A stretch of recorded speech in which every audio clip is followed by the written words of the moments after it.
Relationships with people close to us can be some of the most rewarding parts of life, but they can also be some of the most difficult.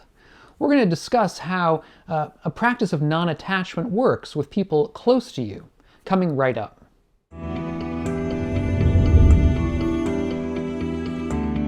I'm Doug Smith from the Online Dharma Institute, that's onlinedharma.org.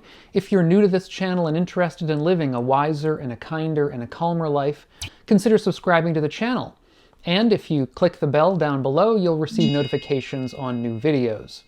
If you want a deeper dive into some elements of the Dharma of early Buddhism, which is what I discuss here, you can get them at the Online Dharma Institute.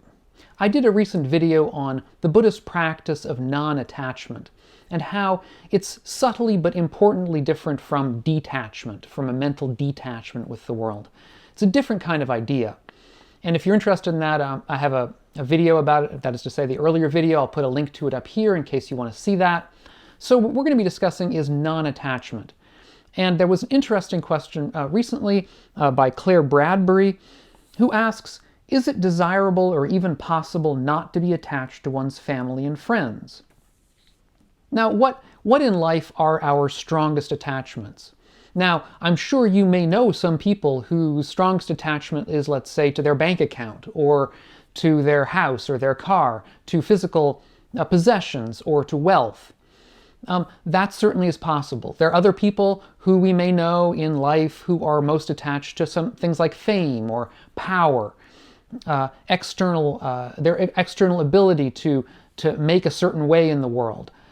Certainly people can be attached to all kinds of things, but I would submit that the deepest attachment for most of us is to people, is to, in particular, our family and our friends. That is where our attachments tend to reside. And indeed, in my own life, I've gone through various close attachments to certain people in my own life. And so I think I have some direct experience with what it's like to be very attached to people. Now, the thing is that attachment isn't the same as love or kindness or compassion. We tend to mix the two. We tend to think of attachment as love, or attachment as kindness, or even as compassion. But they're really different. And that's part of what I want to, or really the heart of what I want to get into in this video. Because attachment is really not so much love, it's more ego-driven. It's more seeing the other as part of oneself. And I've been there.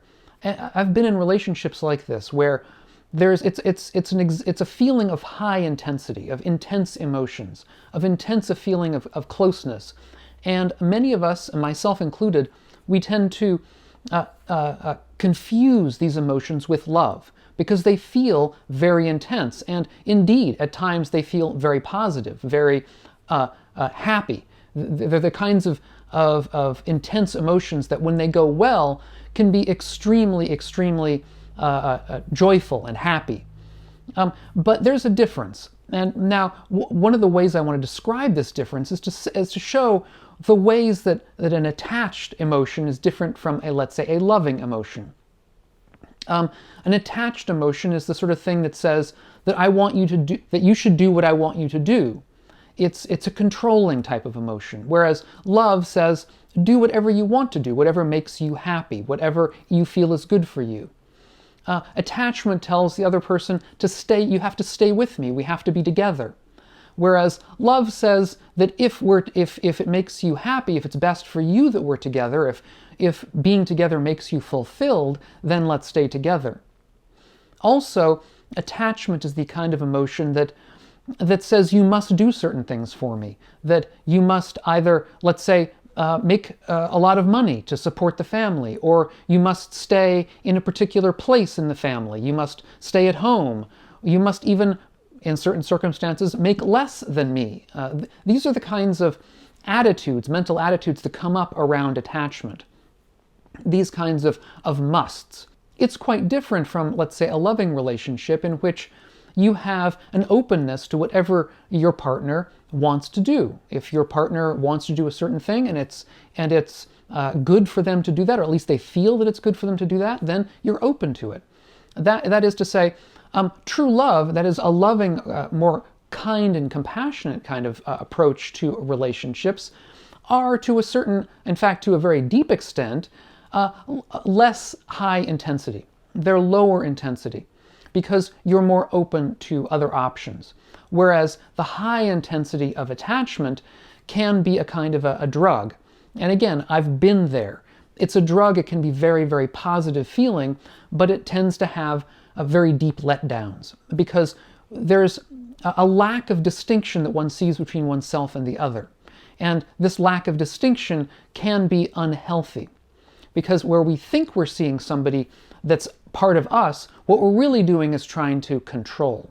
And in my prior video where I talked about the difference between non-attachment as the goal and detachment as a potential goal, where we saw that that was different, I was using in part an essay, a very good online essay by Elizabeth Harris, where she discusses some of this difference in early Buddhism in particular. And a lot of, basically I come from a place of early Buddhism, early Buddhist teachings, and so that's sort of where all of this comes from, many of these ideas come from. And Elizabeth Harris points out that some of the problems of an attached kind of approach to relationships are that they tend to be possessive. They tend to be very possessive of the other person. And this can be a mutual kind of possessiveness where each of the people in the relationship feels possessive towards the other. But these kinds of views tend to come along with, let's say, views of jealousy towards things that the other person is doing, or competitiveness with, let's say, the success of the other person. And we may even feel, and indeed I think many of us when we're young tend to feel that jealousy is a good indicator of love. In other words, if you feel jealousy for something the other person is doing, that means you really love them, you really care about them. But it's not a healthy love. It's, in fact, an indicator that something is wrong in the relationship. It can be from both sides. It doesn't necessarily need to be only from one side. But it's, if there's jealousy in the relationship, that's an example, that's an indicator of things going wrong. So whereas oftentimes we tend to think that being truly kind and compassionate to somebody is to be attached to them. We often think that way. I'm going to argue that's quite the opposite. That, in fact, being truly kind to someone is to be not attached to them, at least to a degree. That is to say, to allow them their space to do what they feel is right for them, even if it doesn't involve oneself. In other words, is to give them the opportunity and option all the time to say, if you're not happy with me, or if you're not happy in this relationship, then find something else. And similarly, compassion.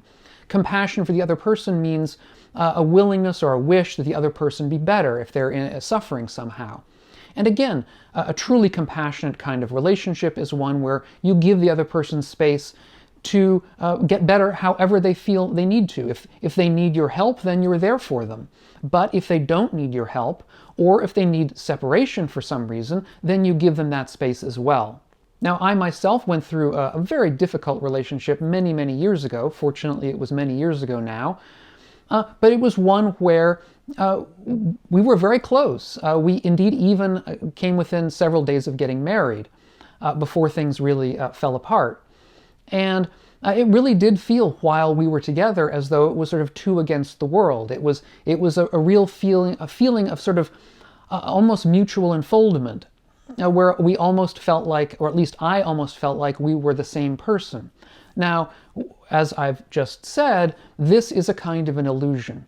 And it sometimes is an illusion fostered by certain metaphors taken from places like Buddhism, where we talk about our interconnection with other beings or other people. And indeed we do have interconnections, but the problem is that when we see these kinds of interconnections with people close to us, it may at times be simple attachment. So you aren't seeing a true interconnection. What you're seeing is your own desire to control them, your own desire to work through them things that you want to do and not giving them space. And this can be a real learning experience. Indeed, it took me a long time to realize what I was doing and what we were having in our relationship. Indeed, in many ways, it's something that I think, at least I personally, am going to work through for the rest of my life to an extent, is understanding these ways in which, in relationships, we become attached. And the attachment becomes a kind of a drug, becomes a kind of a problem that it takes time to get out of. Now, I don't personally have children, but I do know from my own past as a child, as well as having talked with and seen other people with children, that there is going to be, and there is, an element of attachment when it comes to raising children. There simply has to be. Because, of course, children you cannot allow to go off on their own if there is, let's say, personal incompatibilities or a desire for the child to be on their own. They need to be raised within a loving and compassionate environment. That is to say, they can't be off on their own. So an element of attachment, of course, is necessary in bringing up children. However, one should understand this as bounded. And indeed, even as bounded in time, that is, that there's a time at which the child will then get too old for that, become their own person. But also it should be bounded by the way that we approach mentally the kind of attachment we have towards children. I had a professor of mine in graduate school who was a professor of early philosophy, of ancient philosophy, and one of the things that he would talk about was his relationship to his own children, and how he learned from Socrates, the teachings of Socrates, how to do that properly.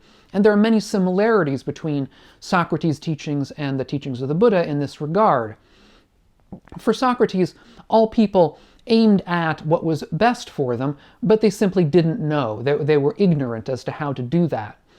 And so this professor of mine would say that his love for his children was such that he understood that his children wanted what was best for them, and he understood that he also wanted what was best for them.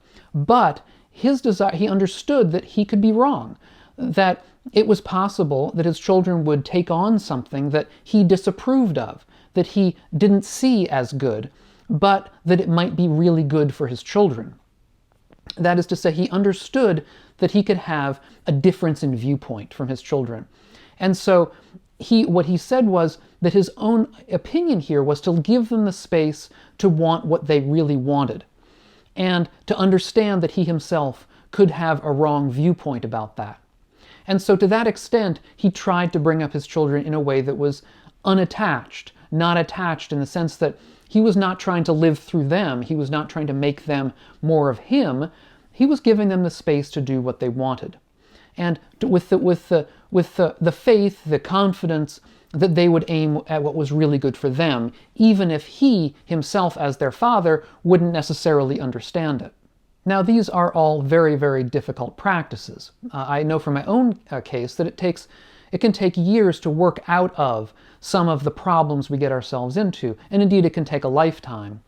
And in many cases, the society forces us into certain kinds of roles, or psychologically, we force ourselves into certain kinds of roles that really aren't good for us.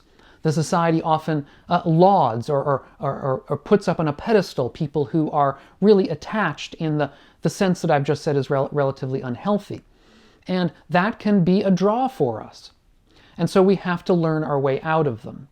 And we also, I think, should take account of the fact that the Buddha, in order to find the correct path, in order to find a path towards awakening, had to leave his family. He felt as though he needed the space away from the people closest to him in order to be able to answer some questions that he had in his life. And when he found those answers and then created a society, a sangha of practicing monastics, he founded a society which is really quite different from the society we have around us in ordinary life. It's not a society of family. It's a society rather of celibate monastics who all practice the Dharma together, which is really very, very different from, let's say, a family or lay atmosphere. And in this regard, it can be very helpful in our lives if we have significant others or friends who understand the Dharma and practice the Dharma and can help us to practice the Dharma. We're not always going to be so lucky as to have such people, but if we do, it certainly can make things easier.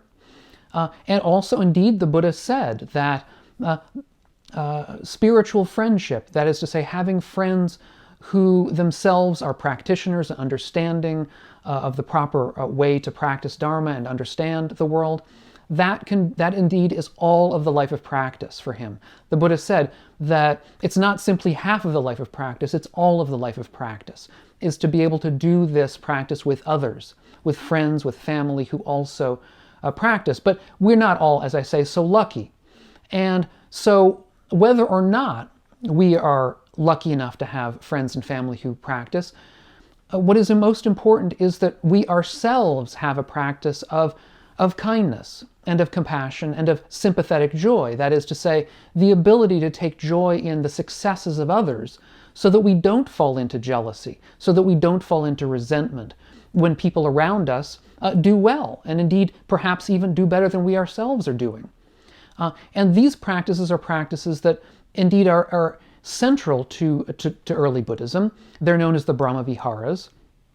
And so I think in order to have a healthy family life, in order to have a healthy life with friends, Brahma-vihara practices are central. And I have indeed a series of videos on the Brahma-vihara practice, on their history and how to do them. And I'll put a link to them right up here so that you can go and see those and perhaps practice them for yourselves. So I hope we'll catch you on the next of these videos of mine.